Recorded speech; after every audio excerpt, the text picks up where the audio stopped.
Hello everyone, Rabbi Rosen here. I appreciate your joining with me.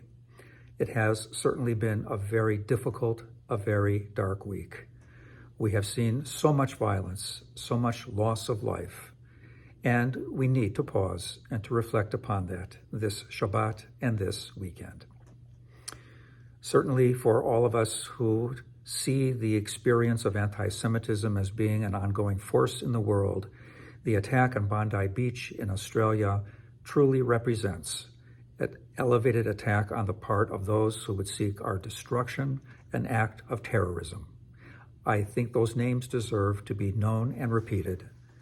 Matilda Britvin, Edith Brutman, Dan El-Khayyam, Boris and Sophia Gurman, Alexander Klaitman, Rabbi Yaakov Levitan, Peter Meager, Reuven Morrison, Marika Pogany, Tibor Weitzen, Rabbi Eli Schlanger, Boris Teitelroyd, Adam Smith, Tanya Tretiak.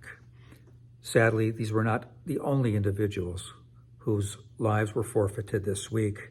MIT professor Nuno Loureiro as well, and those precious souls at Brown University, 2 students who were killed in the attack at that college, Ella Cook and Muhammad Aziz Umurzakov, and at the same time, we certainly do mourn the loss of Rob Reiner and Michelle Reiner, who were creative forces in our society and culture. A great deal of loss. I wanted to just reflect briefly upon the power of Hanukkah to help us cope with this moment.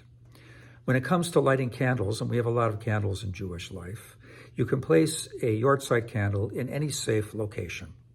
When it comes to Shabbat candles, you light them ideally in the room where you're going to be eating so that the joy of those lights can be a part of our Shabbat meal.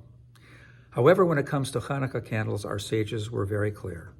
Those candles should be placed specifically in the window to advertise the miracle, as they state, but I would add to do something else, to help remind not only ourselves, but anyone who might pass by and see those dancing flames, exactly who we are. Because embedded in the word Hanukkah are 2 crucial words. One is chinuch, education, learning, and the other is Chanukah in the sense of dedication. Learning and dedication, that's Hanukkah. And those are the twin poles upon which we reside, the places where we stake our very destiny as a people. By placing those lights in the window, we are making a claim that what matters most to us, that we are not simply placed as a people arbitrarily in this world simply to exist.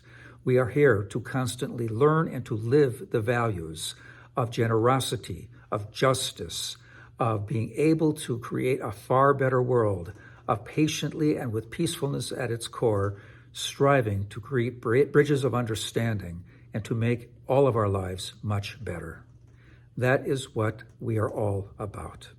And when we kindle those lights and we tell the world, here, take a peek, we invite you to understand that as well in the Jewish world and beyond, so that never, ever again need we ever have to gather to remember and to cry and to seek the redemptive forces of those who forfeited their lives, because their very living will be statement enough.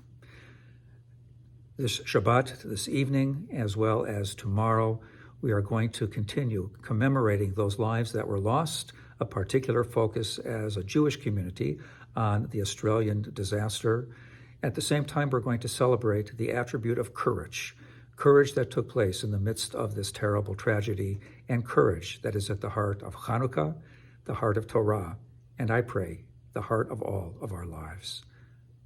Chanukah Sameach, Shabbat Shalom, and we truly hope that we'll have the privilege of seeing you over this Shabbat. Thank you.